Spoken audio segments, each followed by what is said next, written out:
Hello എടാ വാസി നീ പറ റോഡ് കഴിക്കണ റോഡിൽ തണ്ടിത്തിരി വീട്ടിൽ കയറി പടാ. ആ ഞാൻ ഒരു കാര്യത്തിൽ വിളിച്ചാണ്. ചിലപ്പം നാളെ ഒരു ചിലവ് കാണും. നീ അല്ലടേ ഞാൻ നടത്താടേ.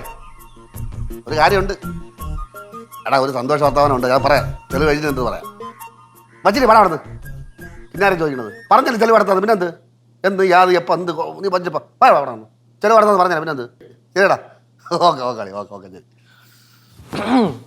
ഞാൻ ബാസ്യങ്ങൾക്ക് ചെലവ് ചെയ്യാൻ പോണ എടാ ഒരുപാട് നാളെടാ ഞാൻ വല്ല വാങ്ങിച്ചു കൊടുത്തിട്ട്. ഒരുപാട് നാളായി വല്ല മേടിച്ചു കൊടുത്തിട്ട് വല്ല ചെലവാണ്. 2 ദോശ, ഒരു രസവട, ഒരു ഡബിൾ ഓംലെറ്റ്, ഒരു ചായ, ഇത്ര തന്നെ. അവന് സുഖുഷി സന്തോഷം. അല്ല ഇപ്പൊ എന്തിന് ചെലവ് എന്തിന് ബാസ്യങ്ങൾക്ക്? അത് എന്റെ തേം എനിക്ക് പറയണമെന്ന് വിചാരിച്ചു. എന്റെ ഇങ്ങനത്തെ ഒരു നാക്കാണ് എനിക്ക്. പറയാം പറയാതിരിക്കാൻ നിവർത്തിയില്ല. നമ്മളെ വീട്ടിലൊരു സന്തോഷ ഒരു കാര്യം സംഭവം നടക്കാൻ പോണ്. നമ്മളെ വീട്ടില് ഒരു സന്തോഷ എന്താ പറയാ ഒരു സംഭവം നടക്കാൻ പോണം. അതെന്താ വരുക? ഇത്രയും വയസ്സായില്ലടാ, നിനക്ക് ചിന്തിക്കാനുള്ള കഴിവില്ലടാ കിടക്കാം. എന്റെ അച്ഛൻ വയസ്സും പ്രായത്തിലൊന്നും ഒരു കാര്യമില്ല. അങ്ങനെ നോക്കുകയാണെങ്കിൽ നമ്മുടെ പാർക്കുട്ടി ചേട്ടനേക്കാൾ എത്രയോ ഭേദ. പക്ഷെ അവിടെ ചേട്ടനേക്കാൾ എത്രയോ താഴെ. സംഭവം എന്ത് സംഭവം എന്തോന്ന്? എടാ നമ്മളെ കുടുംബത്തിൽ ഏറ്റവും സന്തോഷമുള്ള കാര്യം നടക്കാൻ പോണ്. നീ ഒന്ന് ആലോചിച്ച് നോക്ക്. സന്തോഷമുള്ള കാര്യം അല്ല, സംഭവം എനിക്ക് നേരത്തെ കിട്ടിയതാണ്. ലജ ചേച്ചിയുടെ വയ്യാതെ കിടന്നപ്പോ ഒരു അച്ഛൻ്റെ മൊത്തം സന്തോഷം ഞാൻ ശ്രദ്ധിച്ച്. അതാണ് നീയാണ് ബുദ്ധികളാ, നീയാണ് ബുദ്ധികളാ. പറഞ്ഞു വിടാ അങ്ങോട്ട്, പറഞ്ഞു വിടാ. പറയട്ടാ പടവലത്തും നെയ്യാറ്റിൻകരയിലും ഉള്ള അച്ഛന്റെ അമ്മയുടെ സ്വത്ത് അച്ഛനെ തരാൻ പോണ്. എനിക്ക് പറ അവിടെ സന്തോഷം കൊണ്ട് നിൽക്കുക. അതിനിടയ്ക്ക് വസ്തുവിന്റെ കാര്യം പറഞ്ഞ് എന്നെ സങ്കടപ്പെടുത്താൻ അങ്ങോട്ട് പോടുന്നു. അച്ഛാ അച്ഛന്റെ രണ്ടാമത്തെ മോനൊരു എനിക്ക് വിഷമമുണ്ടാ. എനിക്ക് കാര്യം കത്തി.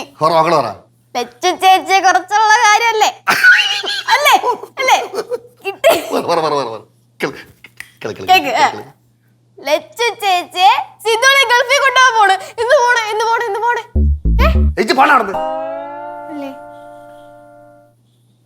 നിനക്ക് ഇത്രയും നേരത്തെ മനസ്സിലായിട്ടോ കുട്ടമ്പട കോണ കൊടുത്ത് നടക്കണം.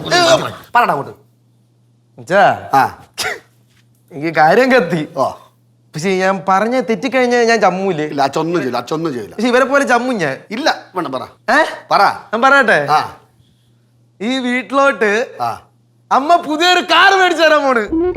പടവലം കുടുംബത്തിലെ പൊട്ട ബുദ്ധിയായ കടഞ്ഞൂർ പൊട്ട കടിഞ്ഞ ആ കുട്ടമ്പളർ അതേ. ഇതാണ് ഞാൻ പറയില്ലെന്ന് പറഞ്ഞ. ഇപ്പൊ ഞാൻ ചമ്മിയില്ലേ? ഞാൻ പറയില്ല, ഞാൻ പറഞ്ഞല്ലേ. അതൊന്നും അല്ലെന്ന് അച്ഛൻ പറയാ. പിന്നെ അച്ഛൻ പറയട്ടാ. അച്ഛൻ പറ. നമ്മളെ ലച്ചുമോക്ക്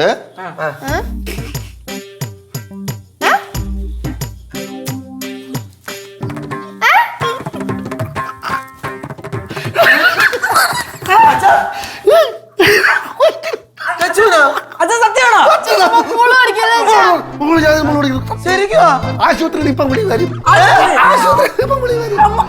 അങ്ങനെയാണെങ്കിൽ ഇന്ന് ഓഫീസ് ക്യാൻസൽ. ഇന്ന് ഓഫീസ് ഇല്ല അച്ഛൻ ശരിക്കും ഉള്ളേനെ.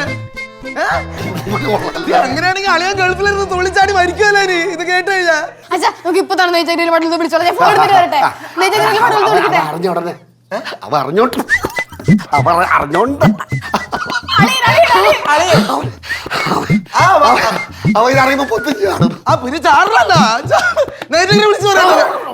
അമ്മ വന്നതിന് ശേഷം വിളിച്ചു പറഞ്ഞു.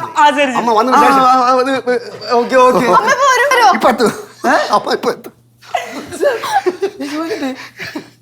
അച്ഛൻ എപ്പോഴാ അറിഞ്ഞത്?